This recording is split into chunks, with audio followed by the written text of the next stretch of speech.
अस्सलाम वालेकुम। आज का जो टॉपिक है हमारा वो one of the excretory organ है। पिछली वीडियो के अंदर हम लोग लीवर के बारे में डिटेल से पढ़ चुके हैं।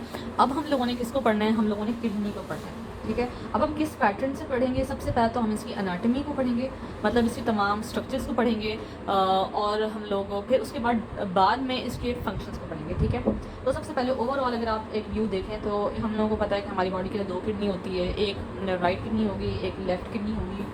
ठीक है, और किडनी के अंदर हमारे पास रेनल आर्टरीज और जो रेनल वेन्स होंगी वो ड्रेन करेंगी। ठीक है, उसके बाद हम लोग यहाँ देखते हैं कि ये एक किडनी है, फॉर एग्जांपल ये एक किडनी है, तो किडनी के अंदर एक कैविटी टाइप होती है। ठीक है, एक कैविटी टाइप होती है जहाँ सारी डक्ट्स ड्रेन करती हैं। सो ये जो कैविटी टाइप होती है उसे हम लोग रेनल पेल्विस क्या कहते हैं? इसे हम लोग कहते हैं रेनल पेल्विस कहते हैं। ठीक है, और रेनल जो पेल्विस होती है, इस कैविटी के बाद एक लंबी सी ट्यूब निकलती है। ठीक है, उसे हम लोग यूरेटर कहते हैं। और ये दोनों तरफ से ऐसे होता है कि दोनों तरफ से रेनल पेल्विस होता है और उसके बाद ये एक यूरेटर के अंदर वेन होती हैं और जो यूरेटर्स होते हैं वो फिर नीचे जाते हैं और हमारे पास यूरिनरी ब्लैडर के अंदर ऊपर होती है। सो किडनी, फिर यूरेटर और फिर हमारे पास यूरिनरी ब्लैडर होता है। यहाँ हमारे पास यूरेटर ऑरिफिसेस होते हैं। ऑरिफिस से याद रखना चाहिए, जो ऑरिफिस होता है मतलब ओपनिंग होती है। ठीक है, ऑरिफिस का क्या मतलब होता है? ओपनिंग होता है। तो यहाँ से ओपन होकर ब्लैडर के अंदर आते हैं और ब्लैडर के बाद हमारे पास एक ट्यूब होती है यूरेथ्रा। यूरेथ्रा से जाके ये फिर एक्सटर्नल के अंदर हमारे पास ये ओपन हो जाती है। अब इसकी जो यूरिनरी ब्लैडर होता है, यहाँ पे हमारे पास स्फिंक्टर्स प्रेजेंट होते हैं। ठीक है, क्या प्रेजेंट होते हैं? स्फिंक्टर्स होंगे, एक्सटर्नल स्फिंक्टर होगा, इंटरनल स्फिंक्टर होगा और बेसिकली ये जो होगा वो यूरिनेशन को कंट्रोल करेंगे, मतलब ब्लैडर के अंदर यूरिन रखेंगे। अब हमारे इनमें से एक्सटर्नल होगा और इंटरनल होगा। जो एक्सटर्नल होगा वो हमारे अपने वॉलंटरी कंट्रोल के अंदर होगा, जो कि हम लोगों को बेसिकली यूरिनेशन करने से प्रिवेंट करेगा। फॉर एग्जाम्पल आप बाथरूम के नज़दीक नहीं है तो हम लोग उसे रोक सकेंगे उस टाइम तक। तो ये बेसिकली स्फिंक्टर्स का फंक्शन होता है। सो ये हमारे पास ये ओवरऑल ये एक एनाटमी होता है इस तमाम यूरिनरी सिस्टम की। ठीक है, उसके बाद नेक्स्ट हम आते हैं उस पॉइंट के ऊपर कि अगर आप एक किडनी को लें, ठीक है, अगर आप एक किडनी को लें और उसे हम लोग कट ओपन करें, फॉर एग्जाम्पल किडनी है उसे बीच में से आप लोगों ने इस तरह स्लाइस किया तो हमें कुछ इस तरह का व्यू ऑब्टेन होगा। ठीक है, आप लोगों ने कोई बकरे की शायद किडनी देखी हो तो उसके अंदर ये होता है, ये बहराम ह्यूमन की बात कर रहे हैं कि हम लोगों ने किडनी को देखा, जो किडनी है उसे हम लोगों ने ओपन किया इस तरह, उसके अंदर एक बाहर वाला जो ये रीजन होगा ना, ये थोड़ा लाइट सा होगा। ये वाला सारा रीजन ये क्या होगा? ये लाइट कलर का होगा और बीच में ये जो ऐसे पायरामिड शेप्स, इसे हम रेनल पायरामिड कहते हैं, ये जो होंगे ये थोड़े डार्क कलर के होंगे। तो डार्क कलर का रीजन होगा उसे कहते हैं मेड्यूला, और ये जो ये वाला रीजन होगा लाइट कलर का उसे कहते हैं रेनल कॉर्टेक्स। तो ये रेनल कॉर्टेक्स, ये बीच वाला रेनल मेड्यूला। मैं बताती हूँ कि ये क्यों डिफरेंट है। ठीक है, उसके बाद यहाँ से हमारे पास एक पेल्विस, जिसकी हम पीछे बात की कि कैविटी टाइप है, फॉल टाइप हमारे पास ये होगा पेल्विस, और पेल्विस के बाद यहाँ से ट्यूब शुरू होती है जो कि आगे जाके फिर यूरिनरी ब्लैडर के अंदर ओपन होती है। ठीक है, तो ये रेनल पेल्विस हो गया, ये यूरिटर हो गया, ये कॉर्टेक्स हो गया, मेडिबला हो गया। उसके बाद हम आते हैं उससे एक छोटा स्ट्रक्चर। ठीक है, उससे छोटा स्ट्रक्चर जो कि बेसिकली है नेफ्रॉन। क्या है? नेफ्रॉन। यहाँ लिखा हुआ है कि जो नेफ्रॉन होता है वो क्या होता है? फंक्शनल यूनिट होगा किडनी का। फंक्शनल यूनिट से क्या मुराद है? फंक्शनल यूनिट से मुराद है कि काफ़ी सारे जो नेफ्रॉन होंगे वो मिलेंगे और मिल के इतनी बड़ी किडनी बनाएंगे। अब बच्चों को समझ आएगा कहाँ कहाँ मिलेंगे, क्या आप इमेजिन करेंगे यहाँ उसका। अच्छा, मैं आपको छोटा सा ना पहले स्ट्रक्चर बनाती हूँ यहाँ पे, वैसे बड़ा मैंने नीचे बनाया है, मैं यहाँ कुछ छोटा सा बनाती हूँ। ये कुछ इस तरह के सी शेप होगी, उसके बाद ये ऐसे होगा, ये ऐसे यहाँ से इस तरह सा होगा और फिर एक लंबी नीचे ट्यूब जाएगी, फिर ऊपर जाएगी और ये ऐसे और फिर डक्ट जनरेट करेगा। ये एक छोटा स्ट्रक्चर, ये इस तरह का भी हो सकता है और दूसरा किस तरह का हो सकता है? ये ऐसा, ये हम लोगों ने कर्व बनाया, ये छोटा बनिस्बत उसके छोटा, और ये ऐसे। तो 2 तरह के होते हैं नेफ्रॉन जो होते हैं हमारे पास, 2 तरह के होते हैं। एक वो होता है जिसके अंदर हमारे पास ये बहुत ज़्यादा नीचे वाला पोर्शन, मैं सबके नाम बताती हूँ, ये बहुत लंबा होगा। दूसरे केस में ये जो पोर्शन होगा जिसे हम लोगों को पहन लें, ये बेसिकली बहुत छोटा सा होगा। सो जिसके अंदर लंबा होगा उसे क्या कहते हैं? मेड्यूलरी। अब उसका नाम मेड्यूलरी क्यों रखा हुआ है मैं बताती हूँ। और इसका नाम लिखा हुआ है कॉर्टिकल, इसका नाम रखा हुआ है मेड्यूलरी और इसका नाम रखा हुआ है कॉर्टिकल नेफ्रॉन। तो नेफ्रॉन 2 तरह के होते हैं, मेड्यूलरी, कॉर्टिकल। अब हम लोगों को इस लंबी चीज़ के बेसिस पे हम लोगों ने ये 2 तरह में क्लासीफाई किया, इनके नाम भी रख दिए हैं। ठीक है, अब इसे ड्रॉ करके दिखाएंगे ये किस तरह प्रेजेंट होता है। याद रखिएगा ये जो ये चीज़ होती है ना, ये हमेशा मेड्यूला के अंदर प्रेजेंट होती है। इसके अंदर प्रेजेंट होती है, इस पायरामिड के अंदर। और ये जो सारी टिब्यूल्स होती है जो ऊपर प्रेजेंट है, ये वाली साइज है, ये वाली साइज है, ये बाहर प्रेजेंट होती है। बेशक सबसे छोटी सी है लेकिन ये भी मेड्यूला के अंदर। सो अब हम नेफ्रॉन को देखेंगे प्रेजेंट होती किस तरह है।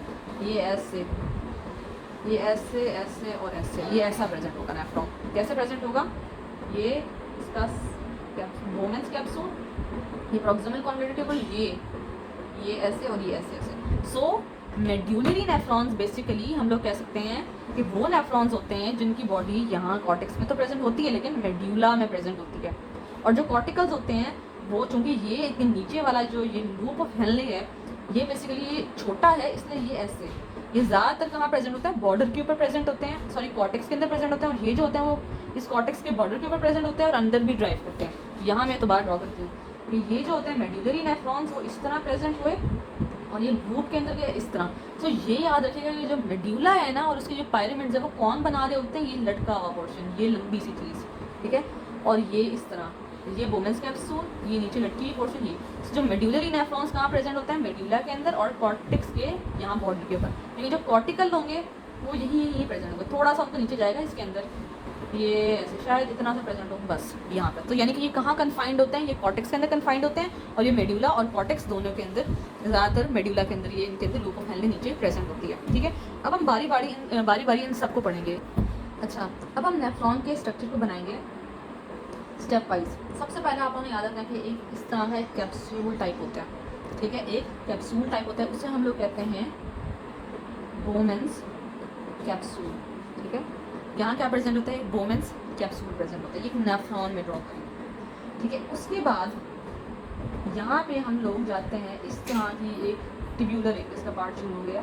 सबसे पहले तो हमारे पास आता है प्रॉक्सिमल कॉन्वोल्यूटेड ट्यूब्यूल। ये कॉन्वोल्यूटेड है और प्रॉक्सिमल मतलब पहले, ठीक है, क्योंकि इसके बाद हमें डिस्टल भी पढ़ेंगे, डिस्टल मतलब बाद में। तो अभी हम लोगों ने क्या पढ़ा? Proximal convoluted tubule. ड्यूरेन जो होगी वो पहले ये होगा कि हमारे पास यहाँ से, मैं इसे पिंक से ड्रॉ करती हूँ कि ये एक आर्टरी आई है, उसे कहते हैं एफरेंट आर्टीरियोल। अच्छा, ये एमसीक्यूज आता है कि आर्टरी या आर्टीरियोल, याद रखिएगा ये आर्टीरियोल है, नॉट एन आर्टरी।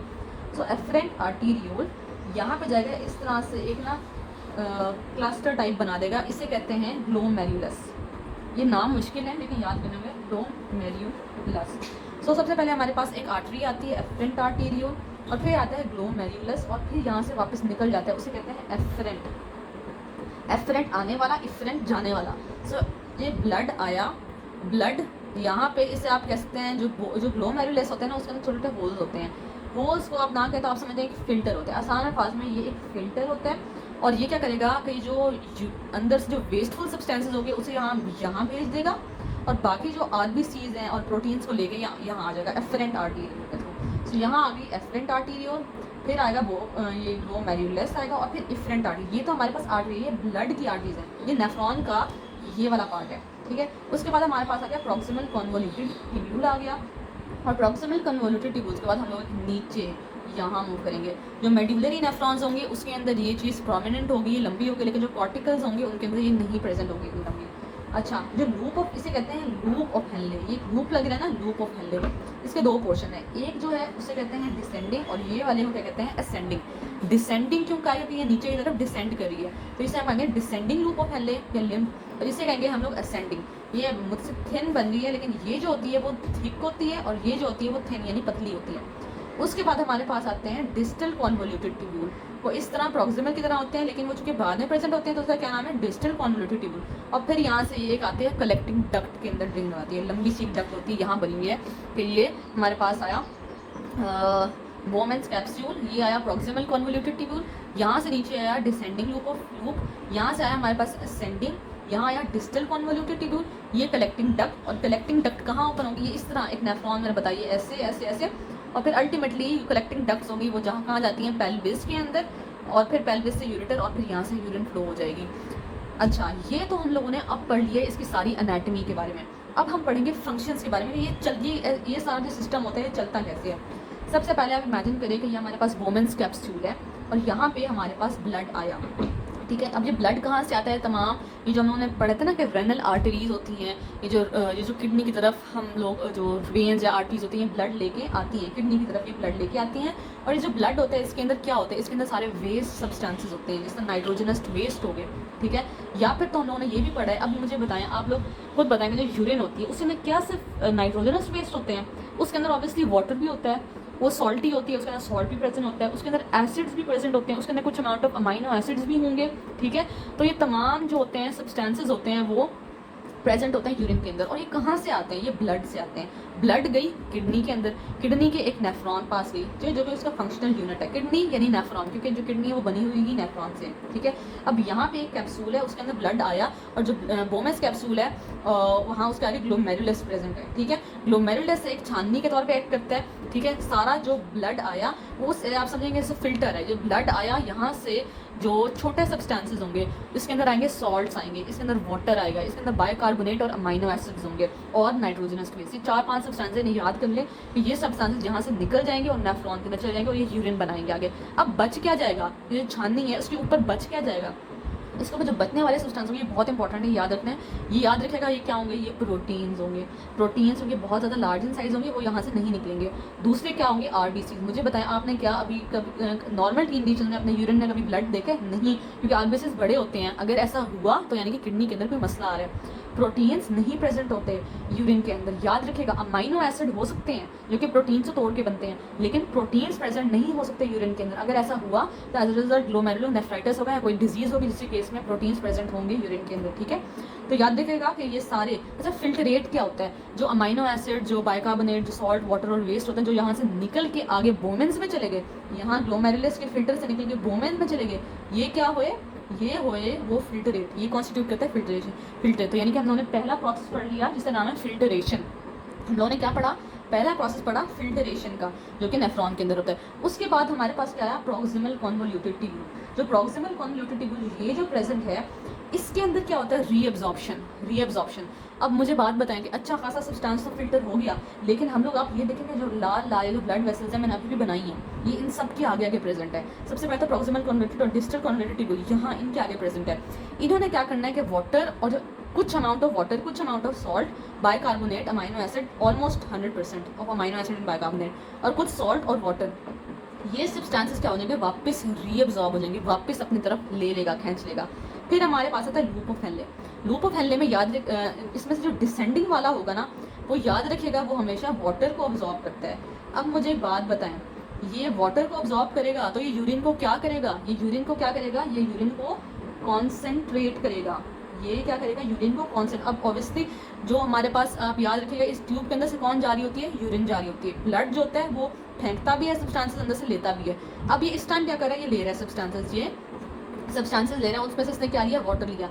अब मुझे बताएं, अगर ये वाटर लेगा तो ये क्या करेगा? जो अंदर ट्यूब्स के अंदर यूरिन है वो क्या होगी? वो कॉन्सेंट्रेटेड हो जाएगी ना। जब यूरिन जो होगी वो अंदर कॉन्सेंट्रेटेड हो जाएगी, तो यानी कि सॉल्ट उसमें ज़्यादा प्रेजेंट है, वाटर कम प्रेजेंट है, तो ये किस में हेल्प कर रहा है? ये ऑस्मो रेगुलेशन के अंदर हेल्प कर रहा है। हम लोगों ने पीछे पढ़ चुके हैं कि जो किडनी होती है वो ना सिर्फ एक्सक्रीशन के अंदर रोल प्ले करी होती है, लेकिन ये ऑस्मो रेगुलेशन को, ये वाटर को रीअब्जॉर्ब करने में भी रोल प्ले करी होती है। तो याद रखेगा कि कौन से नेफ्रॉन्स इन्वॉल्व होंगे ऑस्मो रेगुलेशन के अंदर, वाटर की रीअब्जॉर्प्शन के लिए अंदर, या हम कह सकते हैं कंसंट्रेशन ऑफ यूरिन के, कंसंट्रेटेड यूरिन प्रोड्यूस करने के लिए वो होंगे मेड्यूलरी नेफ्रॉन। क्योंकि मेड्यूलरी नेफ्रॉन ही वो नेफ्रॉन होते हैं जिनकी ये लूप ऑफ हेनले लंबी होती है, ये प्रेजेंट होती है। और हमें पता होना चाहिए ये जो लंबा यू शेप्ड जो है ना, ये वाली चीज़, ये किसके लिए रिस्पॉन्सिबल होती है? कंसंट्रेटेड यूरिन फॉर्म करने के लिए रिस्पॉन्सिबल होता है, क्योंकि इसने वाटर की रीअब्जॉर्प्शन करानी होती है, ठीक है। तो यानी कि हमारे पास जो कॉर्टिकल होते हैं वो इन्वॉल्व नहीं होते, बल्कि मेड्यूलरी नेफ्रॉन इन्वॉल्व होते हैं कंसंट्रेटेड यूरिन प्रोड्यूस करने के लिए। उसके बाद यहाँ असेंडिंग से जाता है। असेंडिंग से याद रखिएगा, असेंडिंग के अंदर वाटर की रीअब्जॉर्प्शन नहीं होगी, यहाँ सिर्फ और सिर्फ सोडियम की होगी, पोटेशियम की होगी, क्लोराइड होगी। यहाँ डिस्टल के अंदर भी सॉल्ट्स की एब्जॉर्प्शन भी होगी, वाटर की भी रीअब्जॉर्प्शन होगी, और एक और बहुत अहम काम होगा वो होगा सेक्रीशन। सेक्रीशन मतलब एक तो यहाँ से ब्लड से वापस इन ट्यूब्यूल्स के अंदर आ रहा होता है, और इस पॉइंट के ऊपर सेक्रीशन के थ्रू भी ब्लड वापस कुछ सब्सटेंसेस भेज रहा होता है, और वो क्या होते हैं? वो होते हैं हाइड्रोजन आयंस हो सकते हैं, ठीक है। और ये किस लिए होते हैं? पीएच बैलेंस करने के लिए, पीएच को गिराने के लिए, इसे मोर एसिडिक कन्वर्ट करने के लिए। सो पी हाइड्रोजन आयन से क्रिएट होता है in order to balance the pH, और आखिरकार फिर कहाँ चल जाती है? कलेक्टिंग डक्ट्स के अंदर हो जाती है, और यहाँ से जो यूरिन होती है वो रिमूव हो जाती है। और ये तमाम फंक्शन था नेफ्रॉन का। और याद रखिएगा कि जो हमारे पास जो कैपिलरीज होती हैं, जो नीचे जो ब्लड वेसल्स होती हैं नीचे आती हैं, और ये एक वी शेप एक स्ट्रक्चर बनाती हैं, उसे कहते हैं वेजा रेक्टा बनाती हैं। और ठीक है, और ये हम लोगों ने इसका स्ट्रक्चर पढ़ लिया और इसका फंक्शन पढ़ लिया। और अब हम लोगों ने नेक्स्ट वीडियो के अंदर पढ़ेंगे कि डिफरेंट हार्मोन्स का या काउंटर करंट मल्टीप्लाई मैकेनिज्म और concentration of the excretory products, ये हम लोग नेक्स्ट टॉपिक के अंदर पढ़ेंगे, नेक्स्ट वीडियो के अंदर पढ़ेंगे, सॉरी।